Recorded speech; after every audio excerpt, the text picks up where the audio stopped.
जहाज है लड़ाकू हवाई जहाज उसको चला रहा था और दुर्घटना जब हुई रात की फ्लाइट के दौरान हुई और ये माइग्रेटरी बर्ड्स का एक झुंड जो जा रहा था दुर्भाग्य से उसके अंदर ये घुस गया हवाई जहाज। दोनों इंजन में आग लगी और हमने एक इलाके का बडिंग पायलट ही नहीं बल्कि सीनियर ऑफिस बनने वाला लड़का खो दिया। यहाँ मैं उनके परिजनों को संवेदना देने आया हूँ। दुख सभी को है, जवान बाप है, दादा भी मौजूद है, उनको तो होगा ही, लेकिन इलाके के सभी लोगों को है कि इतना सुंदर लड़का जवानी के अंदर ही हमसे छीन लिया गया। तो उसके नाम से इलाके में क्या इमारतें रखी जा सकती हैं उसके बारे में चर्चा हुई है। देखते हैं, कुछ ना कुछ करेंगे। एम्स का नाम सर कह रहे हैं, उसको कितना पॉसिबल है? आपने भी चर्चा की है परिवार में? एम्स का तो मुश्किल लगता है, लेकिन वहाँ पर जो अलग अलग सुपर स्पेशलिटी वार्ड्स हैं, शाखाएं हैं उनके बारे में चर्चा करके बताऊँगा।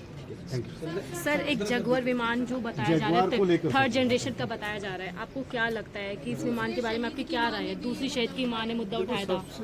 सबसे एडवांस्ड फाइटर एयरक्राफ्ट आज के दिन हमारे पास कोई है तो जगुआर विमान है, लेकिन उसकी कंडीशन तो कह रहे कि खराब हो गई, तीसरी पीढ़ी का है, फिर भी उड़ाया जा रहा है। सारी दुनिया ने उन्हें उसको बंद कर दिया, लेकिन भारत फिर भी उड़ा रहा है। लोग कुछ भी कहें फिर भी सबसे मॉडर्न है। और जो आप पूर्व में रक्षा राज्य मंत्री रहे हैं। रहा हूँ, अमेरिकन जो फाइटर F-16 जिसको बोलते हैं वो 40 साल पुराना है जी, तो उसको अपडेट करते रहते हैं। इसी तरह से जगुआर भी अपग्रेड होता रहता है। जगुआर नहीं, मिराज मार्क 1 मार्क 2 इस तरह से होते रहते हैं। तो ये सारे के सारे आज के दिन जब देखते हैं तुलना के अंदर हमारे पास जितने भी लड़ाकू जहाज़ हैं उसमें सबसे एडवांस था। ठीक है सर, थैंक यू जी। शहीद के परिवार से मिले हैं, क्या बातें थी आपकी? जी, बातें बस ये थी कि बहुत ही हिम्मत वाला वीर बेटा उनका जन्मा और आज के दिन उनका ही नाम ही नहीं पूरे क्षेत्र का नाम रोशन करके गया है और उसकी आत्मा हमेशा अमर रहेगी और हमारे जुबान पे हमेशा सिद्धार्थ यादव का नाम रहेगा। जी, अहिरवाल सैनिकों की खान कहा जाता है, किस तरह से देखते हैं आप भी? सांत्वना दे रहे, परिवार के साथ मिले, काफी टाइम आपने बिताया है। जी बिल्कुल।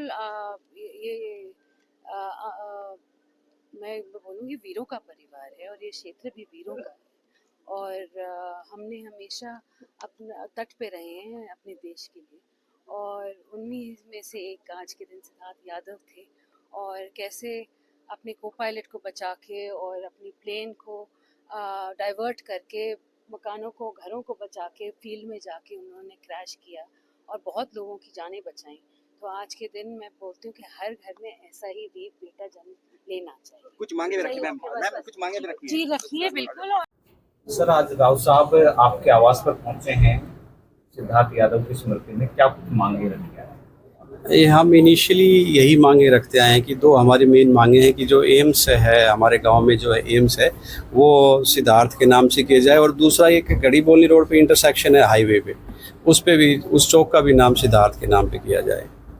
राव साहब ने क्या आश्वासन दिया? राव साहब बोल रहे हैं कि आप आश्वस्त रहिए, ये काम हो जाएगा। आपका लोकल लेवल पे है, एक मिनिस्ट्री लेवल पे है जो आपका सेंट्रल लेवल का, तो वो भी सब चीज़ें हो जाएंगी। आप पॉजिटिवली हम ले रहे हैं उस चीज़ को। सुबह इनकी बेटी स्वास्थ्य मंत्री आरती सिंह राव भी पहुंची थी, उसके सामने भी आपने मांगे रखी, उसका क्या? जी, उन्होंने भी आश्वस्त किया था कि जहाँ तक हो सकेगा हम जल्दी से जल्दी ये काम करवाएंगे। जी, कुछ सुनने में आ रहा है कि जी एम्स की पूरी बिल्डिंग या पूरी ब्लॉक का नामकरण नहीं हो सकता, तो क्या अगर ऐसा नहीं हो सकता तो कोई ब्लॉक उसके अंदर जो ब्लॉक बनते हैं वो हो जाए? नहीं, हमने जैसे न्यूज़पेपर कटिंग वगैरह देखी तो 22 का एक नोटिफिकेशन है मिनिस्ट्री ऑफ हेल्थ का, तो उसमें ऑलरेडी लिखा हुआ है कि जो लोकल हीरोज़ हैं उनके नाम पे आप नामकरण कर सकते हैं उस एम्स का।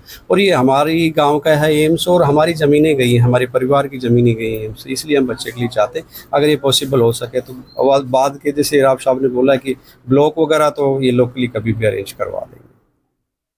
ठीक है।